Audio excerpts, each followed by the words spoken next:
Muy bien, amigos, seguimos con la emisión meridiana y a partir de hoy y todos los martes y jueves vamos a tener dentro del Observador el programa especial Primer Plano, conducido por el doctor Marcel Granier, presidente ejecutivo de las empresas 1BC y director general de RCTV. Doctor Granier, adelante. Buenos días, amigos. Buenos días. Estamos con esta nueva sección del Observador. Tenemos como invitada hoy a Alvis Muñoz.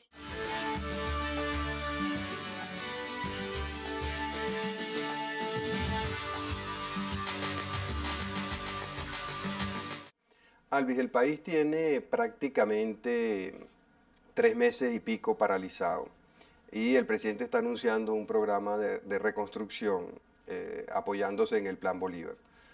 La experiencia que hemos tenido del Plan Bolívar es que ha sido una de las fuentes de fraudes más grandes que ha habido y de robos más grandes que ha habido en los últimos 4 años. ¿Qué futuro tiene un plan de reconstrucción del país apoyado en el Plan Bolívar? Con un plan como el Plan Bolívar, ninguno. Nosotros necesitamos una economía productiva, no necesitamos una economía de la dádiva y menos necesitamos una economía de la corrupción. Ya todos sabemos lo que ha pasado con el Plan Bolívar y lo que ha pasado con ese tipo de ¿A qué lo políticas. atribuyes tú? ¿Que es un paso más en entregarle el control del país a los militares? Yo diría que es más un paso hacia esa economía colectiva, corporativa que él tiene, donde los espacios del sector privado se van reduciendo cada vez más. Ese es su objetivo, pues, ver cómo se reduce la actividad del sector privado. Y por supuesto es parte también de la ineficiencia, la ineficacia del gobierno para generar políticas económicas. Ahora, tradicionalmente el gran reactivador de la economía venezolana ha sido la industria de la construcción. Sí. La industria de la construcción podría fácilmente generar más de 200.000 nuevos empleos. ¿Por qué crees tú que el presidente no acude a un programa masivo de construcción de obras públicas? Porque él no quiere economía privada. Es que esa es la gran tragedia que tiene el país y eso es lo que nos ha llevado a los empresarios a estar en esta lucha en la cual no deberíamos de estar. Nosotros nos sentimos cómodos, es precisamente dentro de nuestras empresas, no dando una lucha política en la cual hemos tenido necesariamente que insertarnos, porque ahí nos va la vida, nos va la subsistencia. ¿No te preocupa ser presidente de Fedecámaras con la trayectoria que tiene este régimen, en primer lugar, de que ya han metido 2 presidentes de Fedecámara presos y en segundo lugar que les encanta pegarle a las mujeres? Bueno, sí, no deja de preocupar eso, pero la responsabilidad es la responsabilidad. Y ¿A yo qué en le temes más? particular ¿A que te peguen o a que te metan preso? A que me peguen porque a mí nunca nadie me ha pegado, ni siquiera de niña. O sea, yo no sé lo que son los golpes. Y cuando un general de estos venga a tratar de disolver algún acto en el que tú estés participando. Bueno, esperemos que eso no suceda porque uno Pero nunca sabe. Pero ha sucedido muchas veces. Sí, uno nunca sabe cómo va a reaccionar ante una situación que no ha tenido en la vida, ¿no? Ahora, regresando al tema del empleo, es muy preocupante que en un país que ya tiene más de 2 millones de desempleados y más de 5 millones de personas viviendo de la economía informal, no se esté tratando de reactivar la economía a través de una industria tan poderosa y que tradicionalmente ha funcionado también como la de la construcción. Si no hay políticas de recuperación económica, nosotros vemos un poco los discursos, no pasan de ser eso, de ser discursos. Ya conocimos lo que fue la constituyente económica, ya conocimos lo que fue aquel plan de la retromarcha, creo que era que lo llamaban, lo cual iban a generar una cantidad de puestos de trabajo a través de la microindustria. Nada de eso. El presidente ha anunciado más de 12 planes de empleo. Sí, exactamente. Y mientras tanto el desempleo ha crecido ya en más de 1 millón de personas. En una situación muy, muy grave para el país. Por eso que nosotros hemos venido señalando que el sector empresarial va a abocarse a no perder ni un puesto más. Eso es difícil, por supuesto. Si tenemos un régimen que va contra eso, es difícil luchar. Ahora, ¿cómo no van a perder un puesto más? Te pongo un ejemplo. El otro gran empleador en Venezuela es el sector comercio. ¿Cuántos dólares ha recibido el sector comercio en los últimos 45 días desde que el gobierno asumió el control de cambios y el monopolio de los dólares? Ni un solo dólar. Desde que el gobierno decretó este gran paro, porque el paro que llevamos ya de 45 días en los cuales pues no ha entrado nada al país que lo que ellos han importado ilegalmente. Perdóname, yo me puse a sacar la cuenta en base a lo que el comandante petrolero ha declarado que está produciendo la industria petrolera y a los precios internacionales. De acuerdo a eso, a Venezuela En los últimos 45 días deben haberle ingresado 3.000 millones de dólares. 3.000 millones de dólares. Sin embargo, cuando me puse a revisar las cifras del Banco Central, las divisas en poder del Banco Central solo han crecido en 600 millones de dólares, mientras que el FIEM decreció en 400 millones de dólares. O sea que ha habido un incremento neto de 200 millones de dólares. ¿Dónde están los otros 2.800 millones de dólares que han entrado al país, de acuerdo a las cifras del comandante petrolero? Esa es la pregunta que todos nos hacemos, por eso es que se le pide al gobierno en todas sus instancias que rinda cuentas, porque el país tiene 4 años sin rendición de cuentas. En este momento tú señalas 2.800 millones de dólares, pero es que en los 4 años son casi 120.000 millones de dólares, en un país que se ha empobrecido tremendamente. ¿Y cómo puede decir el gobierno, si es al gobierno al que le ingresan toda esa cantidad de dólares, que los responsables son otros? Yo a veces me pregunto, pero ¿qué cara tiene el gobierno para decir que el sector privado o que el resto de los sectores del país son los responsables, los medios, los petroleros, los trabajadores del petróleo? Esos son los responsables. ¿Tú crees que no, pero por si los caradura, ingresos son del gobierno. ¿Tú crees que es por caradura o por delincuentes? Esa es la pregunta que todos nos hacemos. Por eso es que yo insisto que la rendición de cuentas no la hemos tenido y la debemos de exigir. Yo pienso que el país debe de ser más fuerte en ese clamor por la rendición de cuentas. ¿Tú crees que Fidel Castro no le exige cuentas a Hugo Chávez?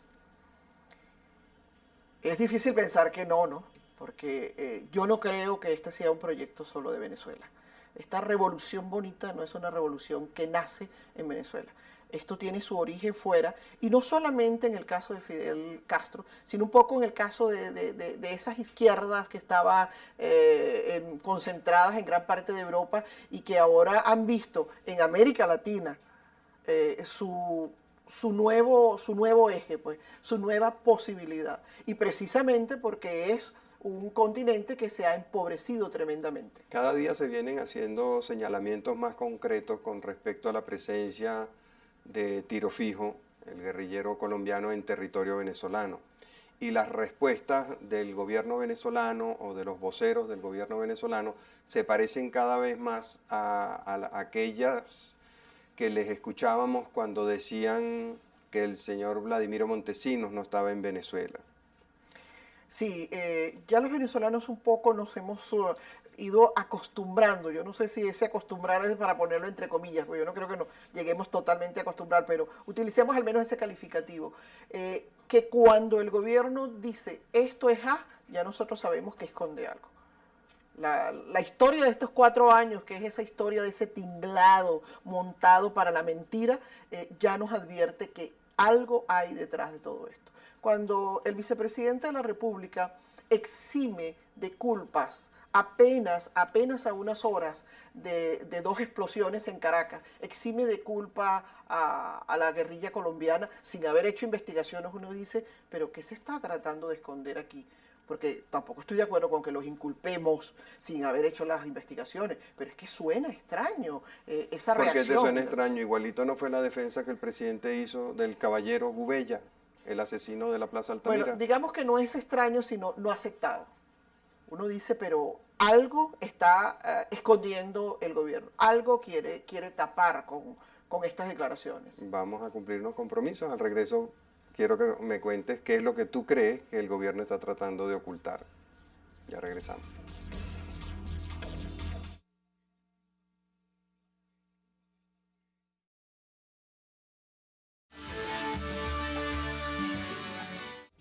Continuando con nuestra invitada de hoy, Alvis Muñoz, tú decías hace un momento que el gobierno trataba de ocultar algo. Yo quisiera preguntarte qué es lo que trata de ocultar el gobierno. Hace 45 días, de una manera muy obvia, muy evidente, suspendieron el suministro de divisas al país. Han estado acumulando divisas, han estado destruyendo empleo a un paso agigantado, tanto que en este momento alrededor de 8 millones de venezolanos o están totalmente desempleados o viven de la buhonería. Bueno, recordemos que el gobierno tiene 4 años disfrazado de demócrata, ¿no? Entonces, él no quisiera quitarse totalmente la careta. Él ha empezado a quitársela, porque si algo se ha logrado con las acciones cívicas que hemos emprendido en la oposición, es que precisamente lo hemos puesto al descubierto, ¿no?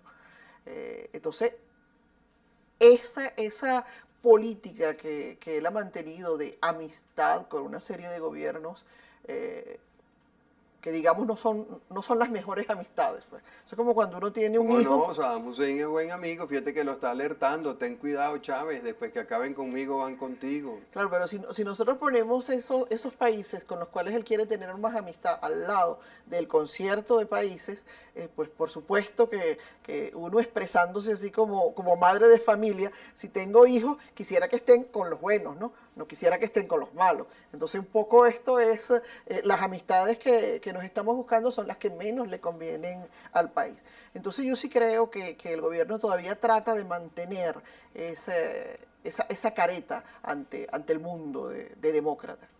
¿Tú crees que un gobierno que controla en la forma como este gobierno controla los poderes públicos, que tiene más del 85% del poder judicial con carácter provisional para poderlos remover en cualquier momento o para poder nombrar a cualquier delincuente juez en cualquier momento, es un gobierno democrático? No, por supuesto. Y eso estamos claros la mayoría de los venezolanos. Pero ¿cuánto nos ha costado hacérselo entender a la comunidad internacional? Porque la comunidad internacional primero han estado sometidos a un bombardeo de noticias por parte del gobierno. Mientras nosotros nos preocupábamos aquí de ver lo que nos estaba pasando internamente, el gobierno se posicionaba internacionalmente. Entonces, a esa comunidad internacional que lo que mira son las elecciones, dice, pero bueno, si ganó en unas elecciones, si se relegitimó en otras, ese es un gobierno demócrata. Pero los que estamos sufriendo las circunstancias es los que sabemos que efectivamente esto no es un gobierno demócrata. ¿Qué va a pasar con la empresa privada en Venezuela? ¿Qué va a pasar con esos 2 millones de empleos que todavía quedan en el sector privado? Si no mantenemos la lucha, no vamos a sobrevivir. Es decir, vamos a ser barridos, pues. Y yo creo que ahí es donde todo venezolano tiene que tomar conciencia.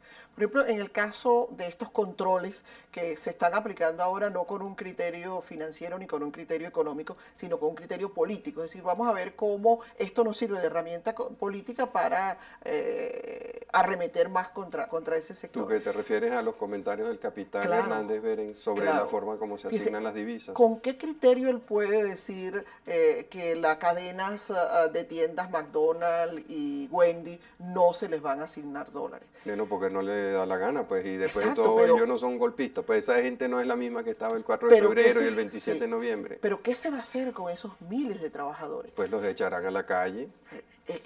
Eso es lo que a nosotros nos angustia, es decir, ¿qué hacemos nosotros con esos miles de trabajadores donde la mayoría son mujeres, que sabemos por las características de nuestro país que son cabezas de familia, y la mayoría son jóvenes? Durante el régimen del teniente coronel Hugo Chávez, más de 1 millón de personas han perdido su empleo. Sí, ¿Tú le has visto alguna angustia al señor presidente por eso? No, pero nosotros sí la tenemos. Yo creo que aquí responsablemente el sector empresarial y el sector laboral estamos haciendo esfuerzos. Te insisto que eso no es nada fácil y tú lo sabes mejor que yo cuánto cuesta mantener un puesto de trabajo, pero hay que hacer ese esfuerzo. Yo creo que esa es nuestra responsabilidad con el país. Ahora, ¿qué puedes hacer? El gobierno ya ha visto su capacidad de generar empleo, ha propuesto al país más de 12 planes de empleo, con lo cual ha logrado destruir más de 1 millón de puestos de trabajo. Y ahora tiene 45 días en que las divisas son solamente para el gobierno o para los militares afectos al gobierno. Y no pasa nada. Sí, la única forma es los convenios, los acuerdos que podamos hacer con los trabajadores. En muchas empresas ya esto se está llevando adelante, independientemente de lo que el gobierno pueda señalar. Yo creo que aquí el sector privado, conjuntamente con sus trabajadores y con los consumidores, tenemos que buscar la manera de no dejar que el país siga por el despeñadero que va. Si bien nunca como ahora lo político priva, porque tenemos que resolver el problema político para poder salir adelante, para poder reconstruir al país, pero algo podemos hacer para detener esa destrucción de la economía venezolana. Pero fíjate, tú misma señalabas hace un momento que el gobierno ha dispuesto de más de 120.000 millones de dólares, o sea, 10 veces el plan Marshall, con el cual se reconstruyó a buena parte de Europa después de la Segunda Guerra. Ni siquiera rinde cuenta, o sea, el contralor es un tipo tan desparpajado, tan inconmovible, que ha visto cómo se han despilfarrado 120.000 millones de dólares y ni siquiera ha dicho esta boca es mía. Por eso que la lucha no puede desfallecer. Yo creo que nosotros estamos ante una responsabilidad histórica. Nosotros tenemos que encontrarle una salida a este problema político y bueno, como la sociedad civil no tenemos ejército, no tenemos armas, no tenemos nada con qué luchar, lo único que nos queda es primero esa voluntad de lucha y luego el apoyo de la comunidad internacional para lograr aquí unas elecciones. Pero ¿tú no crees que buena parte de esa comunidad internacional en este momento está mucho más interesada en ver qué negocios obtiene de este gobierno? Sí y no. Yo diría que mucho depende... Pero yo he visto al presidente de la República acompañado de varios embajadores, el embajador americano, por citar un ejemplo, muy feliz recibiendo unas concesiones que todo el mundo, o la mayoría de los venezolanos piensa que están llenas de triquiñuelas y fraudes. Sí, pero mucho depende del trabajo que nosotros podamos hacer ante esos diferentes gobiernos. Yo sé que el camino no es fácil. Bueno, perfectamente lo vivo, lo siento, que el camino no es fácil, pero nosotros tenemos que hacer el esfuerzo para lograr algo con esa comunidad internacional, en tanto podemos continuar esa ruta de búsqueda de una solución electoral, porque yo no encuentro otra.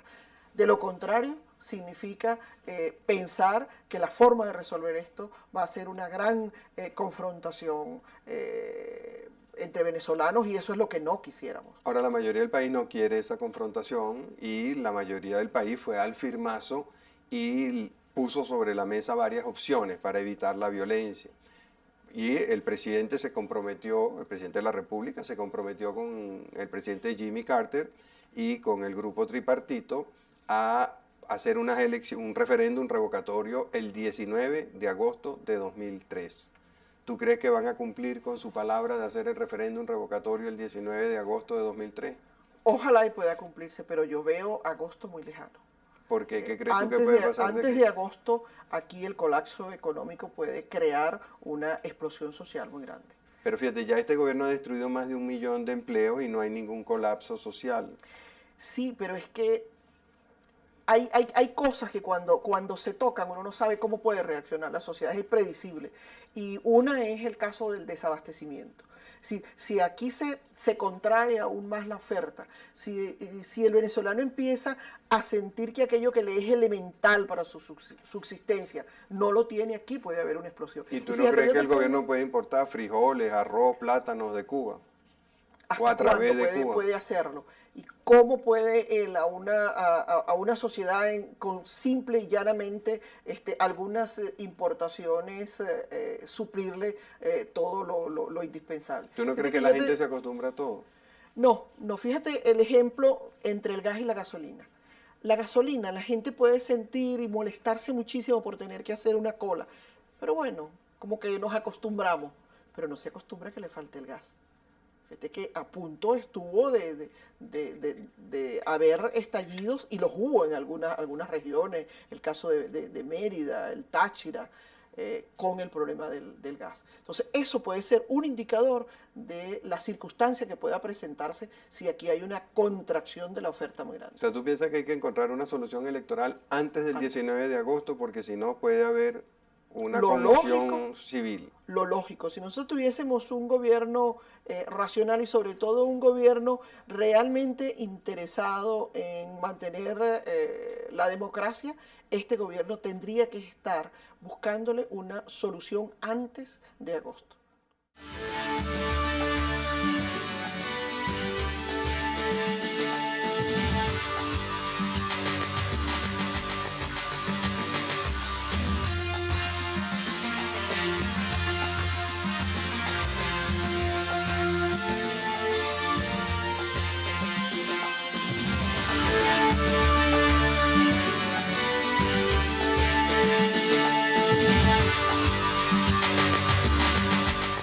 Tipo de ¿A qué lo políticas. atribuyes tú? ¿Que es un paso más en entregarle el control del país a los militares? Yo diría que es más un paso hacia esa economía colectiva, corporativa que él tiene, donde los espacios del sector privado se van reduciendo cada vez más. Ese es su objetivo, pues, ver cómo se reduce la actividad del sector privado. Más grandes que ha habido y de robos más grandes que ha habido en los últimos 4 años. ¿Qué futuro tiene un plan de reconstrucción del país apoyado en el Plan Bolívar? Con un plan como el Plan Bolívar, ninguno. Nosotros necesitamos una economía productiva, no necesitamos una economía de la dádiva y menos necesitamos una economía de la corrupción. Ya todos sabemos lo que ha pasado con el Plan Bolívar y lo que ha pasado con este. Muy bien, amigos, seguimos con la emisión meridiana y a partir de hoy y todos los martes y jueves vamos a tener dentro del Observador el programa especial Primer Plano, conducido por el doctor Marcel Granier, presidente ejecutivo de las empresas 1BC y director general de RCTV. Doctor Granier, adelante. Buenos días, amigos. Buenos días. Estamos con esta nueva sección del Observador. Tenemos como invitada hoy a Alvis Muñoz. Y por supuesto es parte también de la ineficiencia, la ineficacia del gobierno para generar políticas económicas. Ahora, tradicionalmente el gran reactivador de la economía venezolana ha sido la industria de la construcción. Sí. La industria de la construcción podría fácilmente generar más de 200.000 nuevos empleos. ¿Por qué crees tú que el presidente no acude a un programa masivo de construcción de obras públicas? Porque él no quiere economía privada. Es que esa es la gran tragedia que tiene el país.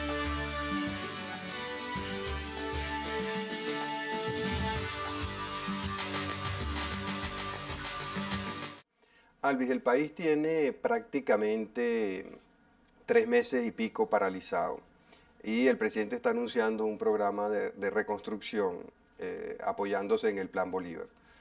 La experiencia que hemos tenido del Plan Bolívar es que ha sido una de las fuentes de fraude